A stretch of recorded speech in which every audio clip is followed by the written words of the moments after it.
Hi, this is Dr. John Demartini. I've been involved in personal development and education and human potential now for 43 years. I've been teaching all these years.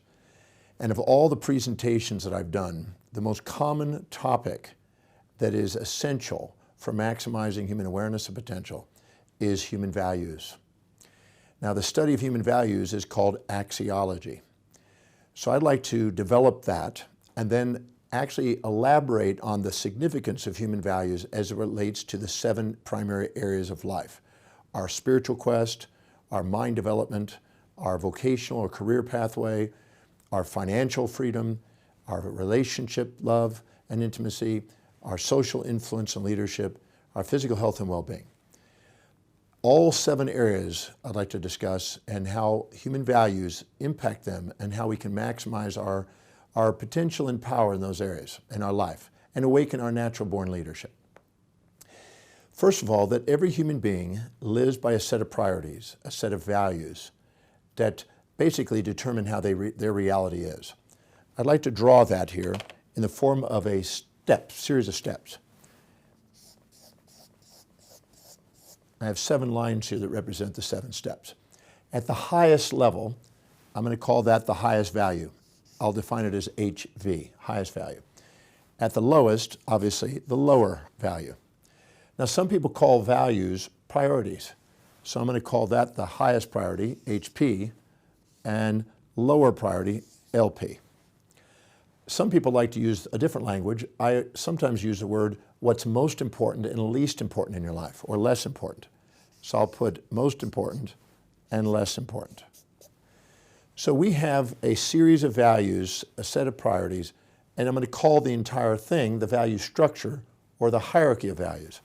So we'll call that the VS or the HV, hierarchy of values. Now, the hierarchy of values that you have is unique. It's like a fingerprint. And no 2 people have the exact same set of values. That leads to a very interesting world because communicating with people is obviously a challenge because everybody's got different values. But everybody has a unique set of values like fingerprints, snowflakes, and they determine how we perceive the world, how we decide in the world, and how we act. So literally our sensory perceptions, our decisions, and our motor actions are determined by the hierarchy of our values. Now I'd like to elaborate on that for a moment. In the highest values, the things that is most important to us, the very top value particularly, we are spontaneously inspired from within. So we have a spontaneous inspiration to act on those. They're sometimes called intrinsic values. The intrinsic values are ones that are from within. They represent something that revolve around our being, or who we are. These highest values, we can't wait to get up in the morning and do. Now in my case, my highest value is researching and teaching. I love it. Nobody has to remind me to do it. I don't need motivation to do it. I just get up and I research and I teach. I love that. Whatever's highest on your value is what you can't wait to get up in the morning and do and what you love doing. It's the most fulfilling value you have.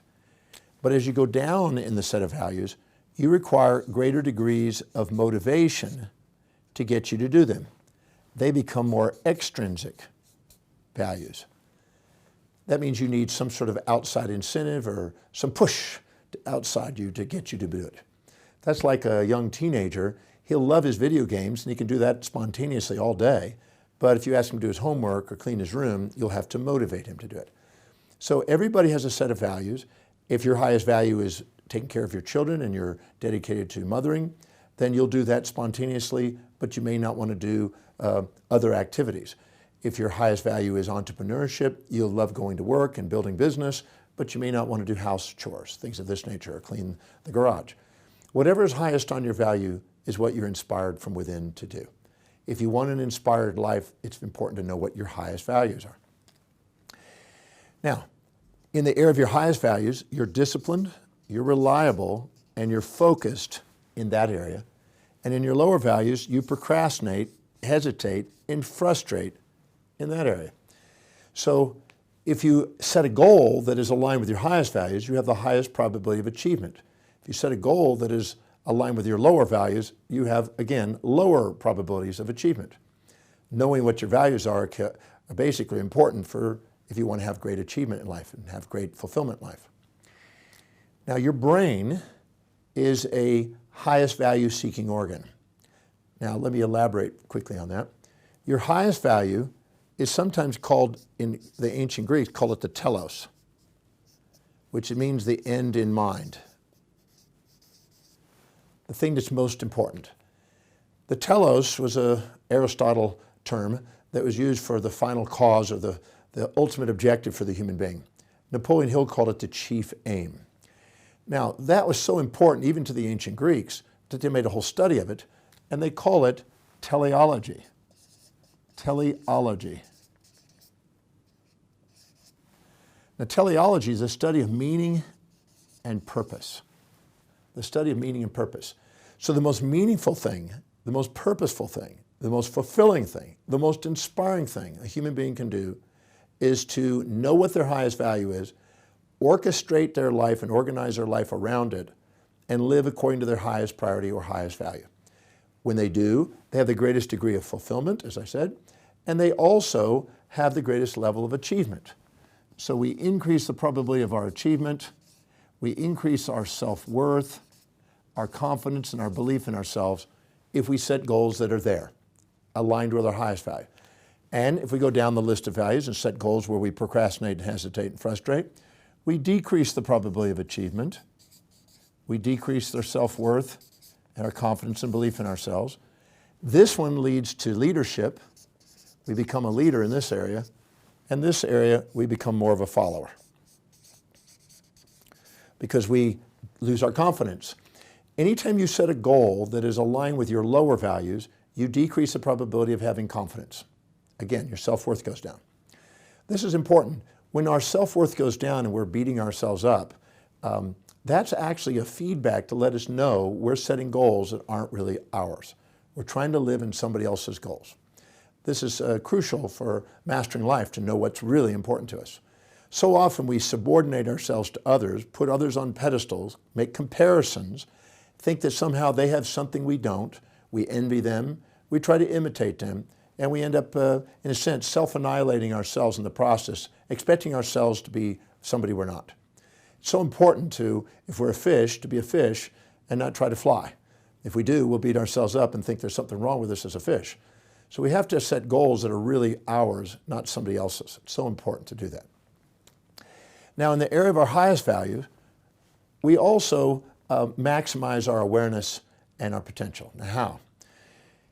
Our brain has neurons, sensory neurons, interneurons, and motor neurons.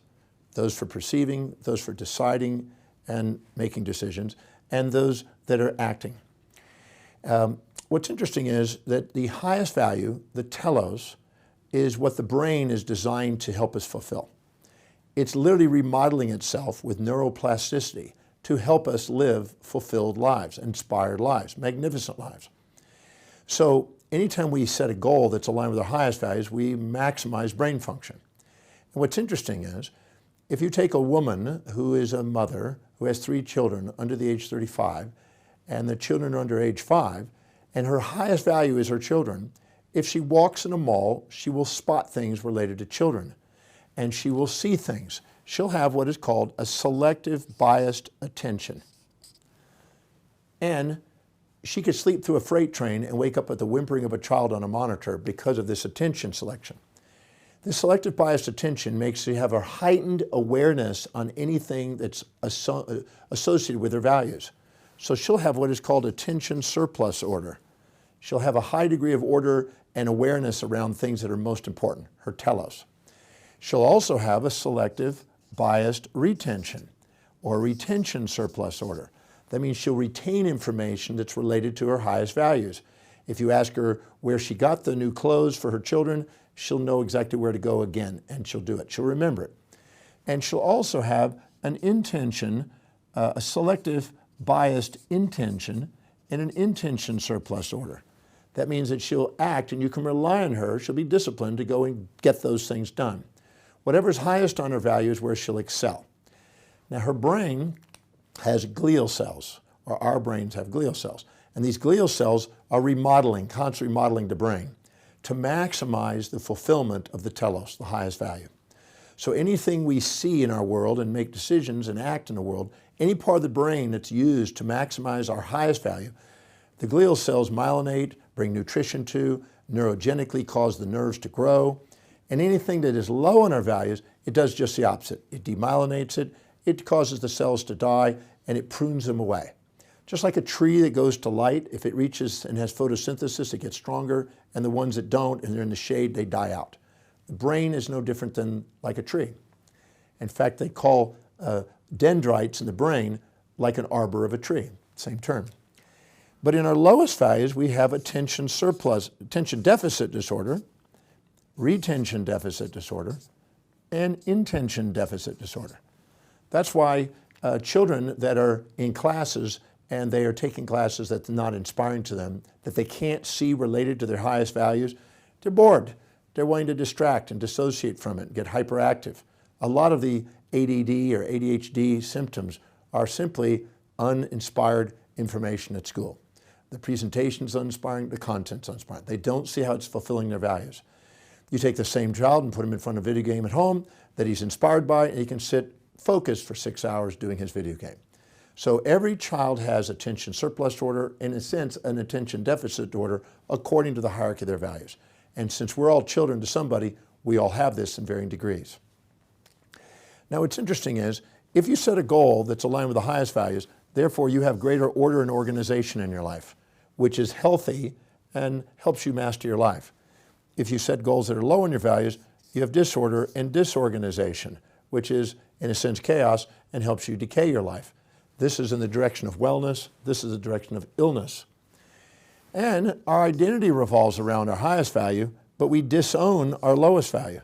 So if you asked a woman whose highest value is her children, who are you? She would say, I'm a mother. If you asked a husband who's an entrepreneur, loves and running companies, who he is, in his highest value, he'll say, I'm an entrepreneur. Whatever is highest in our value, not only are we dedicated to, but our identity revolves around. And we tend to maximize our awareness and learning in that area. Whatever is highest in our value, if we set a goal that aligns with it, we tend to increase our achievement, as I mentioned earlier, and our space and time horizons expand. Now why? Very simple. If we set a goal and we achieve it, we tend to want to set a bigger goal over a longer period of time and to go do something even more magnificent with our life. That's why the second we find our chief aim, as Napoleon Hill, identify our highest priority in our life and set sail, we empower our life by expanding our lives. So our space and time horizons, we start thinking not in terms of just day-to-day immediate gratification, we start thinking of long-term visions and goals. I've said for many years in economics that immediate gratification can cost your life and long-term vision can pay your life. Here's an example of that. So if you set a goal and you accomplish, I'm sure you've had a moment when you've just finished it and you want to set something and do something even greater. So we activate our greatness if we live by our highest values. In business, it's called Parkinson's law. If we fill our day with high priority actions that inspire us, it won't fill up with low priority distractions that don't. Again, this is value driven. In addition to that, when you set a goal that's aligned with the highest values, you become more objective and you have objectivity. I know I'm getting small up here, but you get the point. Objectivity means more even-mindedness, more resilience, more adaptability to a changing environment. Therefore, we have less stress level. We have what is called eustress, which is a healthy stress. It's ability to tackle challenges and embrace them. See, if you don't fill your day with challenges that inspire you, your day fills up with challenges that don't. And so you're able to embrace both supportive and challenging events, positive and negative events, more equally when you have objectivity and more balanced mind. This is where we maximize our awareness and potential, because we're living congruently with what's really highest in our value. This is what we call leadership too. If we set goals that are lower in our values, our space and time horizons shrink because we set a goal, it's not really aligned with what's important to us. We end up not doing it because we procrastinate, hesitate, and frustrate. We need external motivation to get us to do it. Because of that, we feel less confident, our self-worth goes down, we don't take action, and we've set smaller goals. We have less confidence.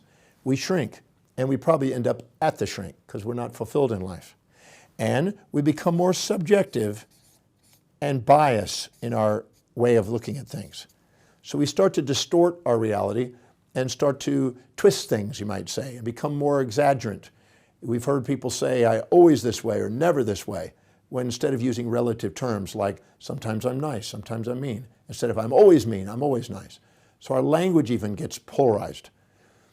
What's interesting, this area, if we do goals that are aligned with our highest values, we expand ourselves and our sphere of awareness and influence expand because of these aspects of our sensory motor expand. But if we live in our lower values, we shrink. And here we become, in a sense, more animal-like instead of more human-like. And as a result of that, I'll use a different color here, we end up searching like an animal. We start to create a searching for, we could call it prey, and try to avoid the predator. And we become, in a sense, we go into the area of our brain called the amygdala. The amygdala is involved in reward and punishment. So here we go towards, we're looking for pleasure, and here we're looking to avoid pain. At the top level, we're embracing both pleasure and pain more equally because life has pleasure and pain. We're able to have a realistic expectation, it's more balanced, be able to handle both sides more evenly. I say that people who can embrace pleasure and pain in the pursuit of their purpose accomplish more than people that are constantly trying to run away from pain and seek only pleasure. In Buddhism, they said the desire for that which is not available and the desire to avoid that which is unavoidable is a source of human suffering. So we constantly live like an animal when we're not fulfilled. And I've said before that when we activate our highest values, we live according to them, our executive center comes online.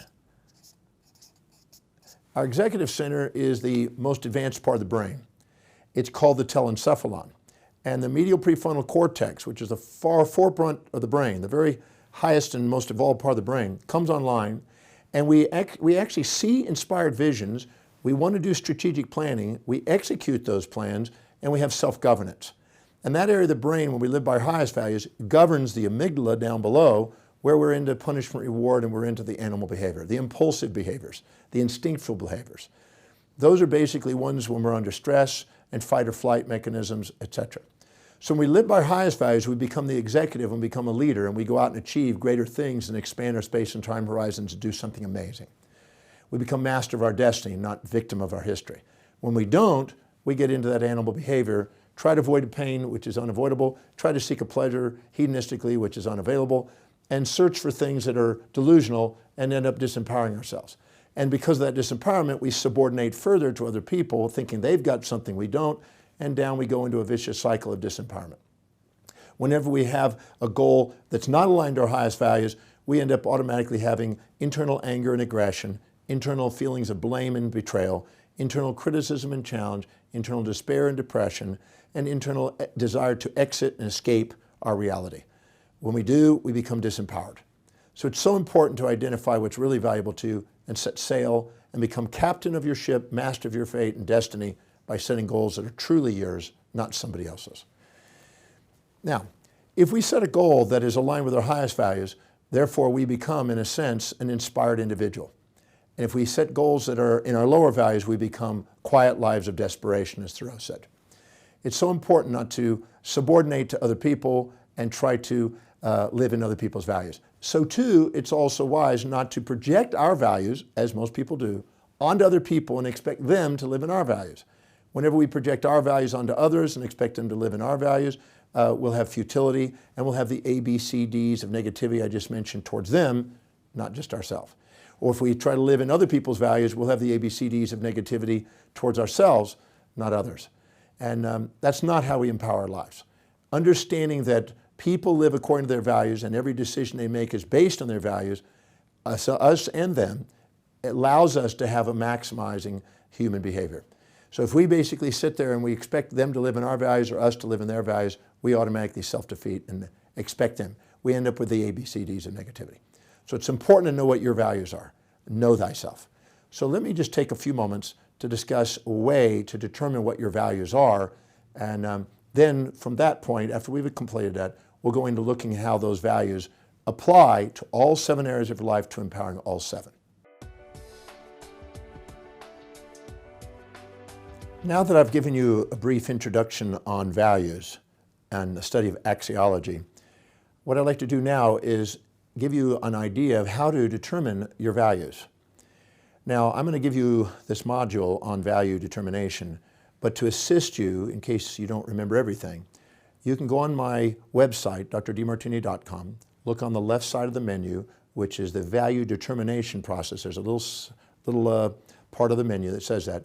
You can go online, put your email in there, and there's a private way of actually going in and having literally an exclusive information base on how to determine your values. So what I'm going to share here is in more depth there, and it actually gives you a way of actually doing the value determination and monitoring that literally over time, privately. So you can go in there, no one will even see this, but you'll be able to go in there and actually do it and see what the changes are over your life as your values are evolving as you age. Because as you do go through life, your values are evolving. When you're 0 to 10, you'll probably want to play. When you're 10 to 20, you'll probably want to socialize more. When you're 20 to 30, you probably want to find a relationship or a career path. Each decade, there's different dominant value systems that we're striving for. And there's slight tweakings along the way. Sometimes cataclysmic events can change them drastically, but they're evolving. So let me just discuss with you how to determine your values now. Because on a day-to-day basis, not last year's values, but what it is today is what counts. Because whenever you're setting a goal that's aligned with your highest values, you get the most out of your life. So let's look at what I call the 13 value determinants. Now, before I do though, let me just say this. Many times if you ask somebody, and I've done this for many, many years, decades in fact, if I ask somebody what their values are, most people will inject values of idealism, social idealisms. We have basically sometimes injected values from mothers, fathers, preachers, teachers, social peer pressures, society at large, or things we pick up from people we envy. These are not necessarily our values, and I'd like to make those distinctions because these social idealisms that we confuse as our values can actually make us set goals that aren't ours. Let me give you an example. I asked thousands of people, how many of you want to be financially independent? And they all put their hands up, and they think they value it because they like the idea of it.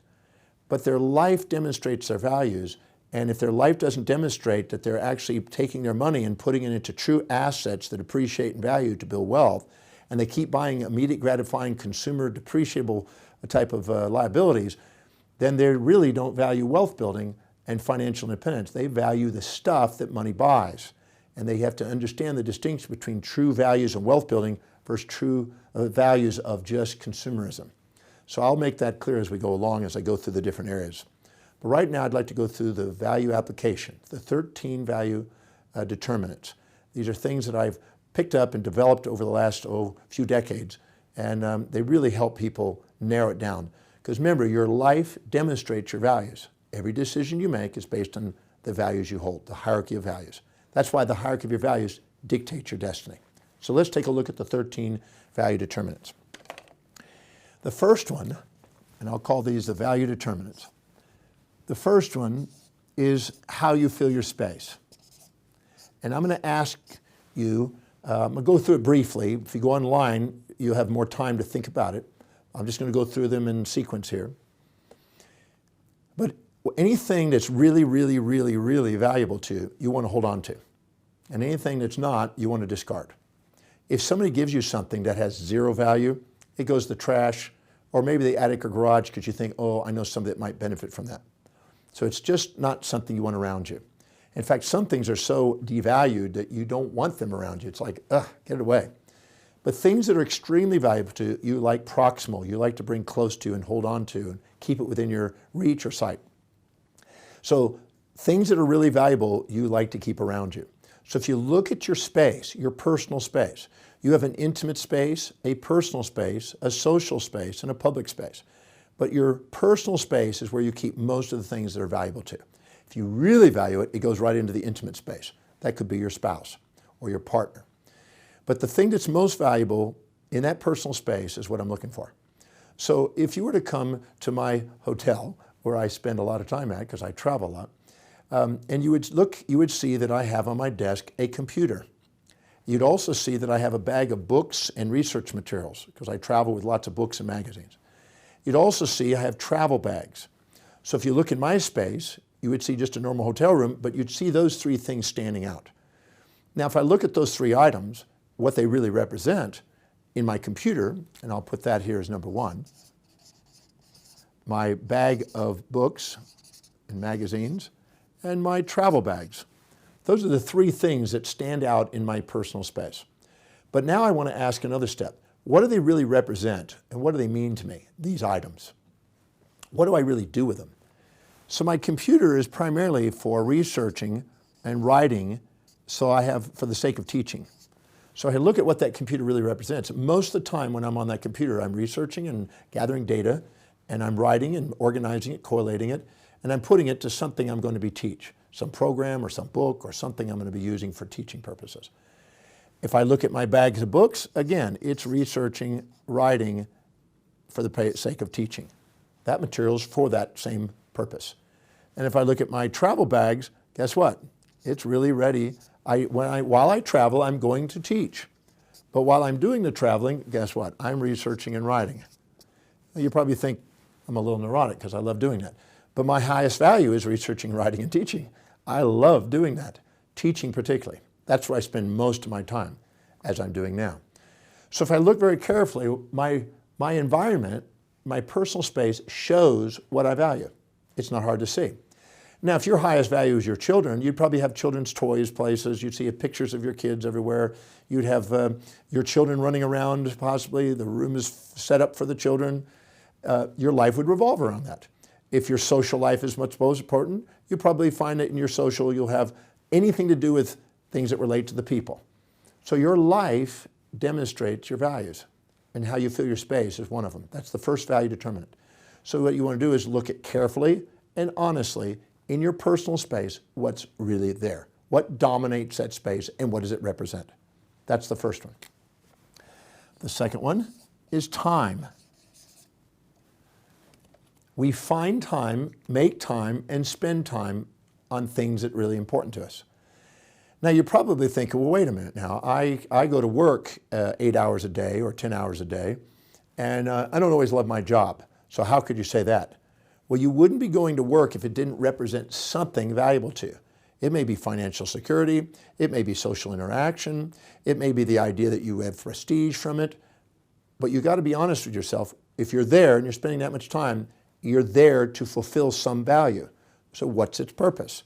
In my case, I do what I love. My teaching is what I love doing, so I go do what I love every day, and it's also a way of earning income, and it's socializing, it's all the above. But the dominant thing in my life is I love sharing ideas that I think help people do extraordinary things with their life. So that's what's most valuable to me. So if I look at how I spend my time, I put in there teaching. I spend sometimes 14 hours a day or more teaching. And people think, well, that's quite a bit. Well, I do it pretty well. I do about 360 plus speeches a year and presentations, and some of them are all day. So this is what I love doing. In the meantime, if I look at what I'm doing, I'm also researching and writing. Anytime I'm not teaching, you can bet that that's what I'll be doing. Even if I'm traveling, which is probably the third thing I do the most, spend my time on, because as if, for instance, today I'll be traveling across the world to the other side of the world today. As I do that, I'll be researching and writing for the sake of teaching. So now, you got to realize that whatever your values are, you're not right or wrong. I'm not right or wrong for my values, but everybody else with a different set of values may project their values onto me, and if they happen to see values that are similar to theirs, they'll probably think it's great. If they see it quite different than theirs, they'll probably think it's wrong or something. And people will project their values, but that's not what matters. What matters is your perception of yourself. If you're doing something you love and living by your highest values, you'll be proud of yourself or inspired by yourself and be grateful for yourself. So my values aren't right or wrong, they're just my values. And who I am is who I am. And my values are determining that. So if I look at what I spend my time on, guess what? It's researching, writing, traveling, and teaching, particularly teaching. Now, you say, well, what about other areas of your life? Well, I actually spend quite a bit of time in other areas of life, but I get to do it while I'm teaching. My children sometimes fly around and join me in some of my travels. I actually have a lot of my interaction and social life there most areas of my life are woven together and they're integrated together.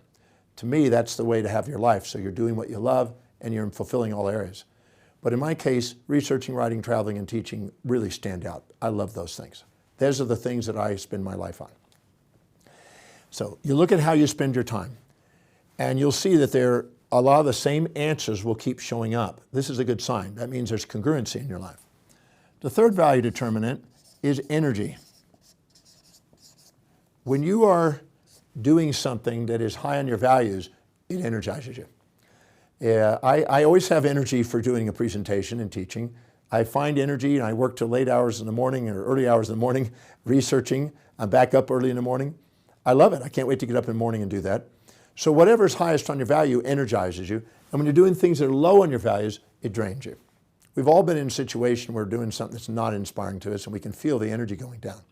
Our reticular activating system responds accordingly, our brain accordingly, and if we're not doing things that are fulfilling and inspiring, down we go in energy. And that down energy is trying to let us know we're not being true to ourselves. We're not being authentic. We're not being ourselves. So that's a feedback to let us know that. It's not a bad thing. It's a feedback to let us know we need to prioritize our lives and live according to what's meaningful. If we have meaning in life, we have more power in life. So we look at what energizes us. Well, again, same thing for me, teaching, researching, writing, and traveling. I love traveling. I had a dream when I was 17 to travel around the world and step foot in all the countries around the world. And I love going to new countries, and I love the traveling. Some people don't like it, but that's great. That gives me the opportunity to do what I love. Now the next one is money. If we look carefully, we find money and spend our money on things that are really valuable to us, and we run out of money for things that aren't. I know people that have money for clothes, but they have difficulty paying their rent because they have a higher value on the way they look than they do on where they live. I have other people that have plenty of money for buying things, but they can't seem to save any money or get money for taxes, and they're behind on that, and it's stressful. Their values are determined how they spend their money. The hierarchy of your values dictates your financial destiny.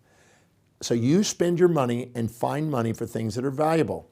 So what is it you spend your money on, and where does your money go?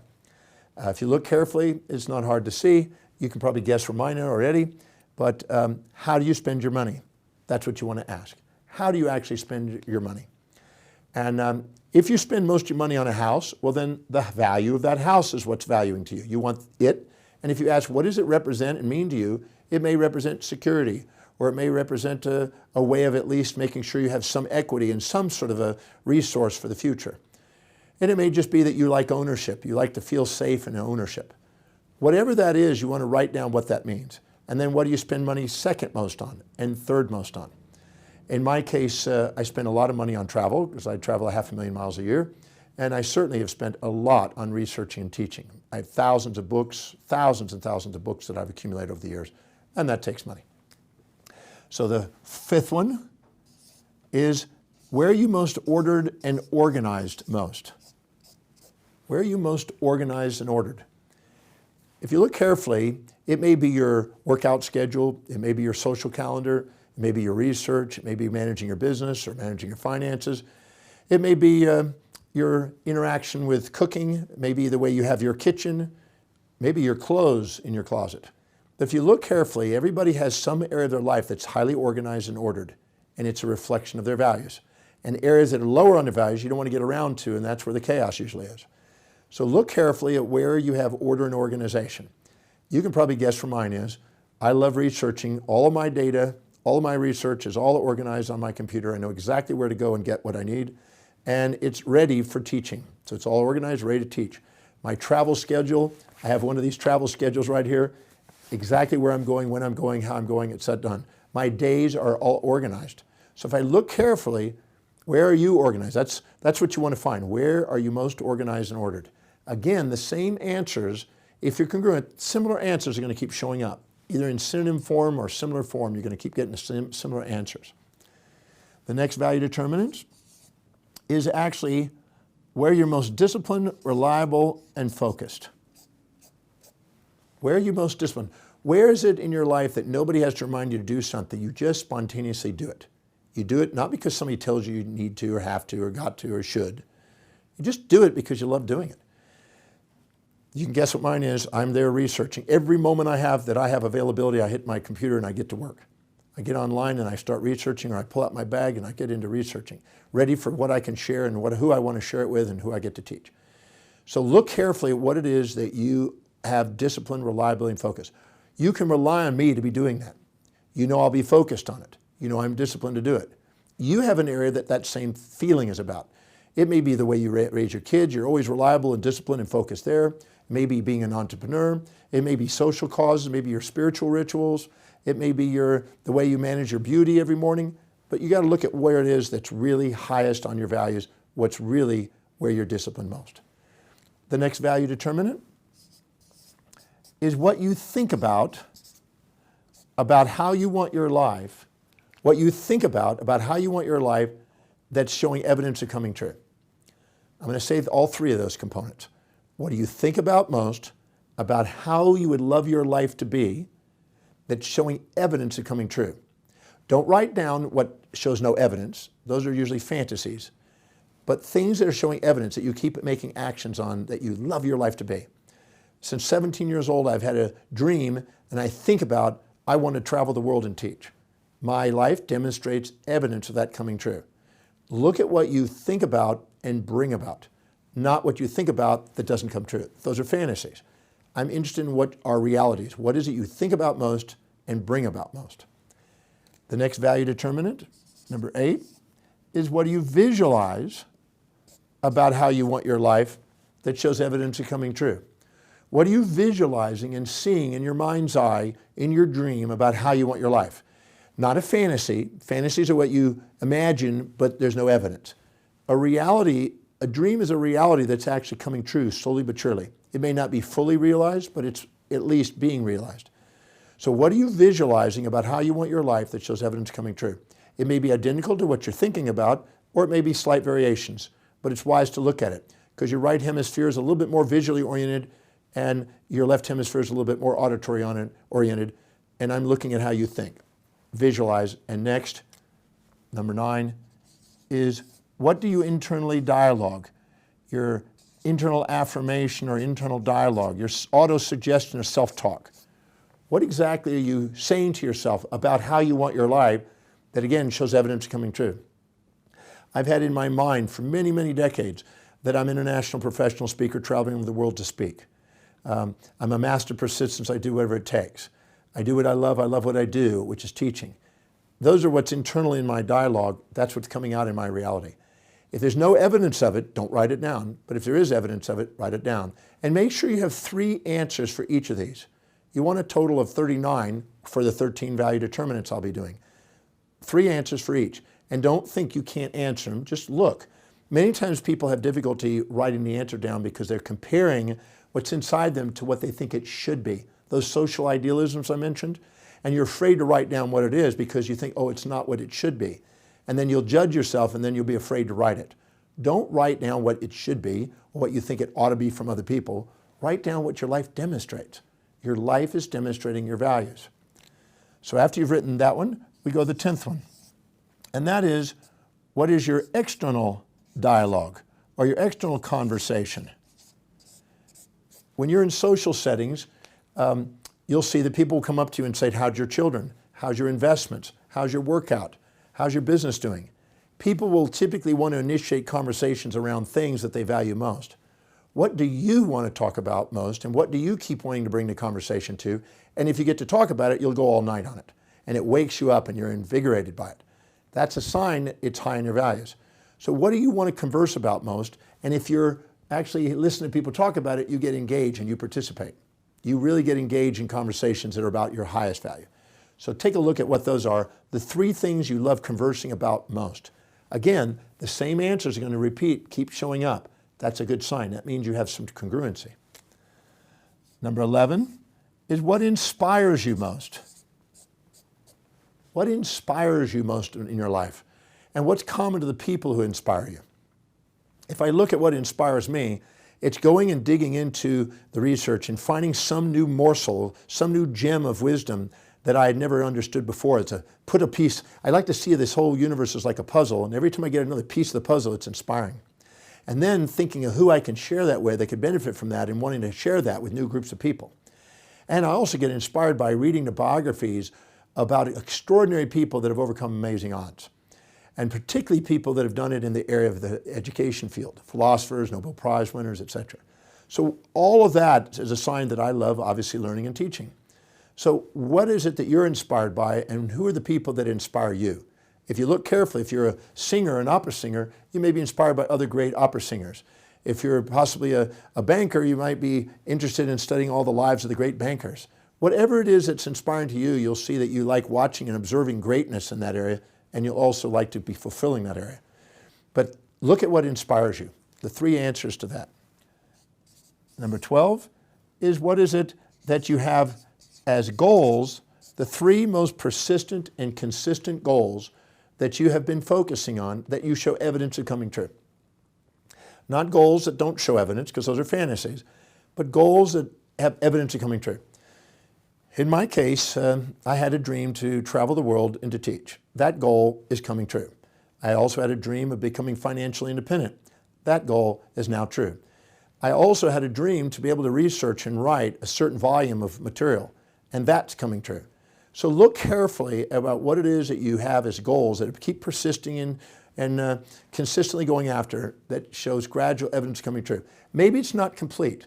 Maybe you're, as I worked with a lady the other day, she says, well, one of my goals is to be a medical doctor, and I'm in school, but I haven't got my degree yet. You have evidence of it coming true.